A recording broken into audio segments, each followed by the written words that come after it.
오늘 우리가 읽은 말씀은 소위 에베소서 그리고 골로새서 빌레몬서와 함께 옥중서신이라 그렇게 불려지는 네 권의 바울 서신 가운데 하나입니다. 이 본문의 말씀 가운데에서 현재 바울 사도가 감옥에 있음을 나타내주고 있기 때문에 감옥에서 이 편지가 쓰여졌구나 하는 것이 확인이 되는지라 이 네 권을 옥중서신이라 그렇게 분류해서 부르기도 합니다.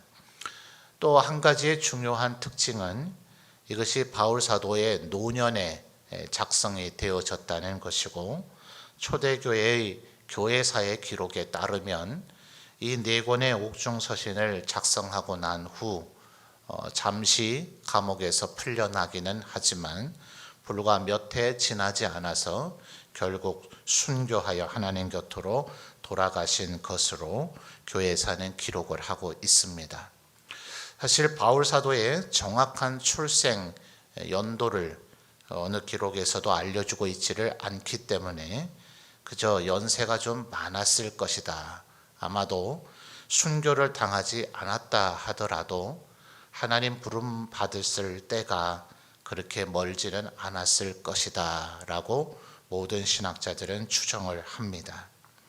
그러니 지금 이 편지가 노년에, 또 어떤 면에서는 아마도 바울 사도는 좀 직감을 했을 수도, 1장에서 보면 그런 표현이 나오죠. 하나님 곁으로 내가 가기를 소원한다. 그래서 아마도 본인의 생애가 얼마 남지 않았음을 어느 정도는 바울 사도도 직감하고 있지 않으셨을까. 이제 그런 가운데서 이 편지가 쓰여졌다 하는 것을 먼저 우리가 생각해 볼 필요가 있습니다. 이 바울 서신이 무려 13권 이상이 되어지니 사실 이렇게 세부적인 분류가 필요하죠. 디모데 전후서나 디도서를 예컨대 목회 서신이라 부른다든지, 또 로마서나 갈라디아서 같은 것들을 교리 서신이라 부른다든지, 다른 사도들 신약 성경 27 가운데 단연코 단일 인물에 의한 저술로서는 제일 양이 많고 그 권수가 이렇게 많기 때문에 그냥 바울 서신 이렇게만 말하기에는 너무나 그러면 분량이 방대해지기 때문에 이와 같은 세부 분류가 필요할 정도의 성경을 기록을 하신 것이죠. 그래서 어떤 이는 말하기를 복음서 4권 예수님에 대한 기록 아닙니까? 예수님이 하나님이시고 예수께서 그리스도이시고 예수님에 의해서 우리 기독교가 존재한다, 정확한 사실이지만 이 신약 성경이 기록되도록 하는 데의 이 공헌을 생각한다면 바울 사도가 아니었으면 오늘날 기독교의 존립이 가능했겠는가. 자, 한번 여러분 상상을 해보세요. 그다지 무리적인 표현은 아닌 것 같아요. 예수님께서 3년의 공생애를 하시고 그리고 십자가에 달려 죽으셨다 부활하셔서 승천하신 후 만약 바울이라고 하는 인물이 없었다면, 그러면 사도행전의 전반부의 기록은 있었겠지만 그 이후의 기록이나 신약 성경 절반 이상이 되어지는 이 바울 서신 전체가 없는 거죠. 그렇다고 해서 기독교가 생겨지지 않고 교회가 존속되지 않느냐, 그렇게 말할 수는 없겠지만 바울 사도의 공헌은 참으로 크고 위대하다고 해도 과언이 아닐 것입니다. 이쯤 된다면 베드로나 요한, 야고보 다른 사도들과 너무나 확연하게 구별이 되니 사도들 중에서도 이와 같이 비교 불가라, 요즘 이런 표현 쓰죠. 비교 불가할 정도의 이렇게 지대하고 위대한 공헌이 있었으니 바울 사도는 칭찬과 칭송과 영광을 받아도 될 법할 것입니다. 그런데 바울 사도는 그렇게 얘기하지를 않죠. 자, 12절에 뭐라고 얘기합니까? 내가 이미 얻었다 함도 아니고 온전히 이루었다 함도 아니다. 13절에서 한 번 더 얘기를 하죠. 형제들아, 나는 아직 내가 잡은 줄로 여기지 않는다. 심지어 그는 8절 말씀으로 거슬러 가서 볼까요? 자, 7절과 8절 함께 읽죠. 여러분이 한번 읽어 주십시오. 7절, 8절입니다. 시작.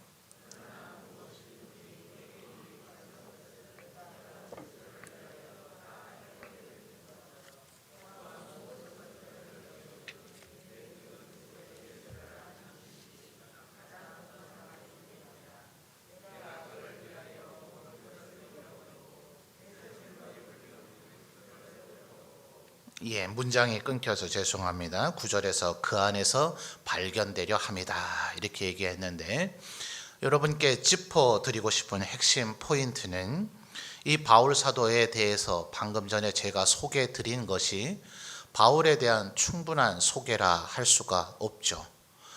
많은 신학자들, 신약 성경과 관련된 저술들 중에 가장 많은 분량을 차지하는 게 결국 바울 서신 내지는 바울이라고 하는 사람 자체에 대한 연구입니다. 바울의 신학이 어떠한가, 또 바울 평전이라 그래서 마치 위인전처럼 바울의 일대기를 이렇게 저술한 책들이 수십 권이 될 정도입니다. 그러니까 지금 방금 전에 혹시 이 자리에 바울에 대한 연구, 바울에 대한 아주 전문가가 앉아 있다면 목사님이 방금 설교 서론에 얘기한 바울에 대한 얘기는 너무나 미흡하다, 저를 아마 비판할 거예요. 그러니까 바울에 대한 얘기는 이 1시간 가득 채워도 조금도 과하지 않을 정도입니다. 그런데 그런 것을 바울 사도는 지금 7절에서 뭐라 그럽니까? 말하자면 그것이 자신에게 유익하다고 말할 법한 그런 것들이었죠. 그런데 8절에서 그것을 바울 사도 스스로는 배설물로 여긴답니다. 화장실에서 우리가 처리해야 되는 바로 그것들 말이에요. 바울 사도에게 이것은 아무것도 아니다. 그런 것을 마음에 생각하는 사람은 아직 하나님을 온전히 믿는 것이 아니다. 이렇게 이야기를 하고 있는 것이에요. 그래서 정말 광고 시간에 우리 오늘 얼마나 많은 우리 새가족 태신자들이 오셨는가 또 말씀도 드리고, 또 우리 성경 필사를 한 것에 대한 시상도 했고, 우리 성도들이 정말 믿음의 저력이 있다 하는 것을 칭찬하고 격려해 드렸습니다만, 오늘 예배 시간까지만 서로 그렇게 칭찬하고 뿌듯해하고 흐뭇해 하셨으면 좋겠어요. 예배를 마치고 나아가실 때에는 오늘 저녁까지는 하십시다.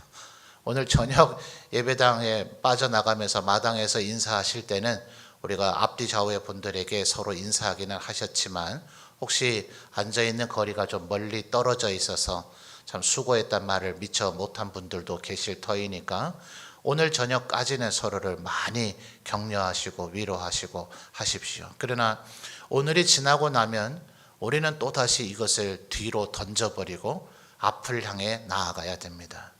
바울 사도가 이랬을진데 우리도 마땅히 그래야 되지 않겠어요? 만약 이것을 계속해서 우리의 마음속에 품고 뿌듯하죠, 흐뭇하죠, 너무나 감사하죠. 저도 오늘 밤 잠을 잘 못 잘 것 같아요. 너무나 저는 정말 오늘 오전 이 영상에 녹화돼서 남기 때문에 이런 말을 해도 되나 모르겠습니다. 참 염려가 많았거든요. 너무나 적게 오면 우리 성도님들을 어떻게 격려해야 되나, 어떻게 위로하고 힘을 불어드려야 되나, 어떻게 천연덕스럽게 설교를 해야 되나, 또 혹시라도 대부분 우리 성도이고 오신 태신자는 극소수에 불과하다면 이 설교는 청중을 대상으로 청중에 맞춰서 해야 되는데, 우리 성도들이 대부분이고 새로 오신 분은 극소수라면 그분들에게 예수님을 믿고 영접하라는 것에 초점이 맞춘 설교는 과연 적절한 설교가 맞는가? 이런 거 사실 고민하며 나와왔거든요. 언제나 목사가 제일 믿음이 없는 것 같아요. 그죠? 아무 반응이 없으시네요. 그래서 나오면서 참 감동을 받기는 했습니다. 정말 감격스럽고 감사한 날이기는 합니다. 그런데 이걸 자꾸 우리의 마음속에 품고 생각하고 있으면 처음에는 하나님께 영광을 돌리게 되는데 점점 지나가면 갈수록 내가 참 잘했지 않아? 이런 생각 속에 빠질 위험이 있습니다. 그러다 보면 하나님을 높이는 것은 어디론가 사라져버리고 서서히 자신의 의와 자신의 교만을 드러내게 될 가능성이 굉장히 많습니다. 바로 바울 사도는 스스로 그것을 지금 경계하고 있는 것입니다. 고린도서에서도 바울 사도 말하기를 나는 많은 사람들에게 복음을 전하고 심지어 다른 사람들이 터를 닦아둔 데에는 내가 건물을 올리지 않았다. 그러니까 다른 사람들이 왜 언젠가 어느 영화 배우가 큰 상을 시상할 때에 사람들은 주로 주연 배우에게만 주목을 하게 되니 이 주연 배우가 그렇지 않다. 이 상은 내가 받을 게 아니다. 내가 칭찬을 받을 게 아니다. 나는 모든 사람들이 차려놓은 그 밥상에 그저 숟가락 하나 얹었을 뿐이다. 이렇게 얘기한 수상 소감이 아주 사람들의 입에 많이 회자됐었지 않습니까?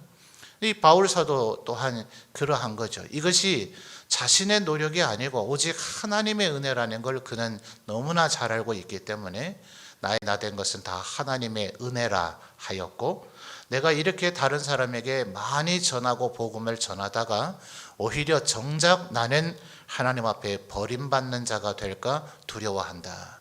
바로 우리의 내면에서 나도 모르는 사이에 자리 잡고 성장하고 나를 사로잡게 될 교만한 의식에 대한 스스로에 대한 경계입니다. 어떤 이들은 볼 때 이렇게까지 굳이 해야 되는가? 조금 뿌듯해하면 안 되는가? 흐뭇해하면 안 되는가? 바울 사도는 그래서 아까 왜 바울에 대한 평전도 많고 바울에 대한 연구가 참 많다 했잖아요. 그래서 어떤 이는 조금 비판적인 시각으로 바울 사도는 조금 결벽증에 가까운 것이 아닌가? 굳이 하나님께서 우리에게 이렇게 하기를 원하실까라는 의문점을 제기합니다. 그렇다 이렇게 단언하지 못해요. 왜 그럴까요? 모든 성경은 하나님의 감동으로 된 것이잖아요. 바울 사도에게 이런 마음을 주시고 이것을 성경 말씀에 기록하게 하셔서 우리 다음 세대에게 들려주도록 하신 그 뜻까지도 하나님의 뜻이라고 우리는 믿고 고백해야 될 것입니다. 그러니까 바울의 이 마음가짐과 자세가 결벽증이나 그는 너무나 완벽을 추구하는 사람이라거나 그는 조금 까다로운 사람이라서 그런 것이 아니라 실상 우리가 이래야 하는 것입니다. 오늘을 감사하십시오. 또 오늘을 기억하십시오. 오늘을 마음에 새겨놓고 아무리 힘들고 어려운 때라도 우리들이 믿음을 가지고 하나님의 말씀에 순종하면 하나님은 우리와 함께 하신다. 우리를 도우신다. 반드시 열매 맺게 하신다는 확연한 기억으로는 간직하십시오. 그러나 이것이 우리의 의와 자랑이 되도록은 절대로 우리의 마음 은밀한 곳에서조차도 그렇게 작용되지 않도록 우리 스스로를 경계하여야 할 것입니다. 그래서 바울 사도가 얘기하는 것처럼 나는 12절에 뭐라 그럽니까? 얻었다 함도 아니요. 또 이어지는 말씀 뭐죠? 온전히 이루었다 함도 아니고 13절에 뭐라고요? 내가 잡았다고 잡은 줄로 여기지도 않고 13절 이어지는 말씀이요. 오직 한 일, 즉 뒤에 있는 것은 뭐해요? 잊어버리고. 그러니까 오늘이 지나고 나면 제가 그러면 기억하라고 말씀드리면 안 될까요? 잊어버리십시오. 일상의 삶에서는 잊어버리십시오. 그러나 우리가 기억해야 될 몇 가지 것이 있습니다.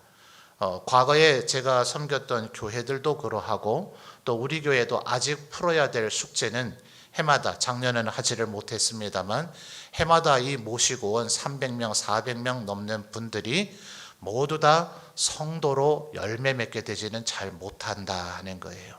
오늘 한 번 모시고 오셨으면 또다시 모시고 오는 일이 불가능한 일은 아닐 것인데 7주간 동안 너무나 힘을 다 쏟아서 그런지 그 뒤에 이분들이 결신으로 연결되는 인원은 그렇게 많지는 않더라 하는 겁니다. 그러니 오늘의 기쁨과 감사는 마음속에 깊숙이 간직하시고 그것들은 다 잊어버리시되 이분들에게 또다시 재접촉이라 그러죠.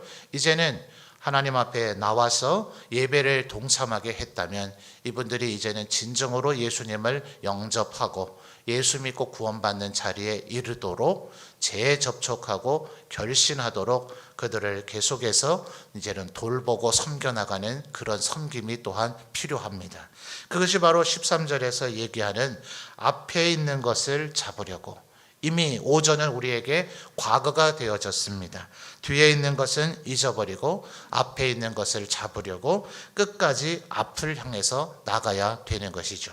왜 그래야 합니까? 14절에 얘기하는 것처럼 표대를 향해서 또 그리스도 예수 안에서 하나님의 위에서 부르신 부름의 상을 위해서 달려가야 되기 때문에 그렇습니다. 오직 앞만 보고 걸어가십시오.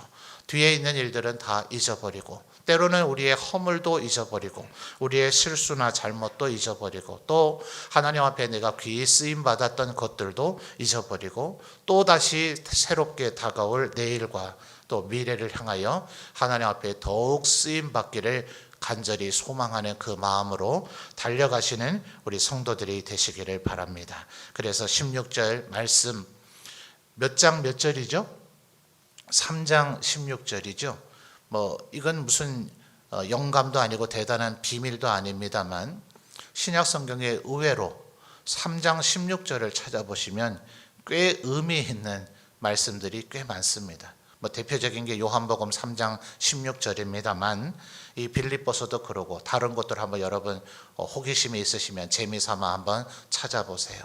저는 이 말씀을 제 선친께서 유언처럼 제게 주신 말씀이라서 언제나 목회를 하면서 중대한 고비, 어떤 중대한 한순간이 지날 때마다 습관적으로 이 말씀을 다시 찾고 제 마음에 새기고 되뇌입니다.